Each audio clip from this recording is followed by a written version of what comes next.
નગરમાં આજે સવારથી જ તણાવનો માહોલ, પગાર વધારાની માંગ સાથે હજીરા શ્રમિકો રસ્તાઓ પર કંપની પરિસરમાં તોડફોડ, આગનો ચંપ અને પોલીસ સાથે અથડામણ, લાઠીચાર્જ અને ટીયર ગેસ વચ્ચે સ્થિતિ બેકાબુ બની ચકચાર.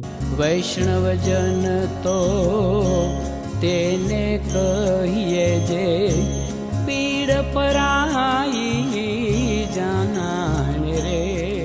નમસ્કાર દર્શક મિત્રો, આપ જોઈ રહ્યા છો નવજીવન ન્યૂઝ. હું છું સાર્થક પટેલ. ને વાત કરીએ સુરતના હજીરા ખાતે આવેલી, એટલે કે MLT લગભગ 5000 AMNS ખાતે લગભગ 5000 જેટલા કોન્ટ્રાક્ટ કર્મચારીઓ આજે હજીરા ખાતે તોફાનો ચડ્યા હતા. સ્થિતિના નિર્માણાધીન પ્લાન્ટમાં કામ કરતા કર્મચારીઓના લાંબા સમયથી પગાર વધારાની માંગ સાથે કરી રહ્યા હતા અને કામ ધારો કલાકોમાં વધારો અને માંગણીઓ અધૂરી રહેતા આજે સવારથી જ હોબાળો શરૂ થયો હતો. શરૂઆતમાં પરિસ્થિતિ શાંતિપૂર્ણ હતી, પરંતુ ગણતરીના મિનિટોમાં જ વિરોધ ઉગ્ર બન્યો હતો. ઉશ્કેરાયો હતો. ટોળાઓએ કંપનીની મિલકતને પણ નિશાન બનાવી તોડફોડ શરૂ કરી હતી. 3 ફાયર ફાઇટર ગાડીઓને નુકસાન પહોંચાડવામાં આવ્યું હતું અને 4 જેટલી બાઇકોને આગ ચાંપી દેવામાં આવી હતી.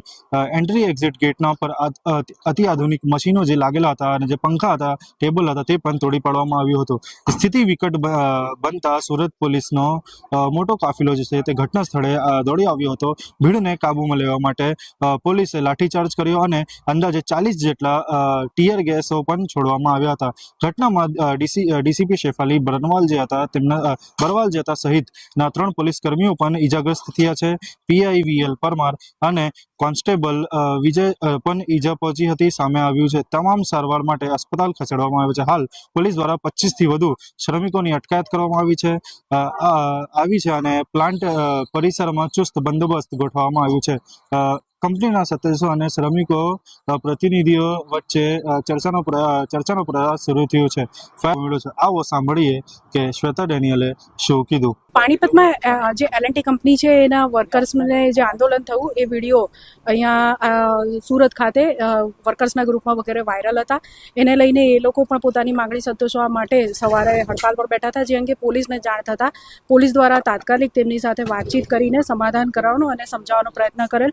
જે દરમિયાન પથ્થરમારો વગેરે ચાલુ થતાં પોલીસ દ્વારા સ્વિફ્ટ એક્શન લઈને જે જવાબદારો છે એમની વિરુદ્ધ કાર્યવાહી કરવામાં આવી. હાલ પરિસ્થિતિ શાંત છે, બીજો કોઈ જ ઇસ્યુ નથી. આ આખી કંપની જે છે એની અંદર પોલીસ દ્વારા કોમ્બિંગ કરી લેવામાં આવેલ છે અને જે જવાબદારો છે એમની વિરુદ્ધ FIR નોંધીને આગળની કાયદેસરની કાર્યવાહી કરવાની પોલીસની કાર્યવાહી હાલ ચાલુ છે. मैम कितनी गाड़ी को नुकसान हुआ है यहाँ पे? એનું અત્યારે સર્વે ચાલુ છે.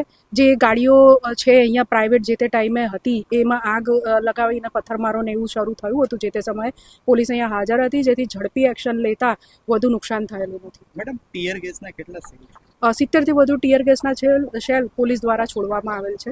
આ સમગ્ર મામલે આગળ શું વળાંક આવે છે અને શું કર્મચારીઓની માંગ સ્વીકારવામાં આવશે કે નહીં, કાયદેસરની કાર્યવાહી વધુ કડક બનશે, તેવી દરેક અપડેટ માટે જોડાયેલા રહો નવજીવન ન્યૂઝ સાથે. સાર્થક પટેલ, નવજીવન ન્યૂઝ, સુરત.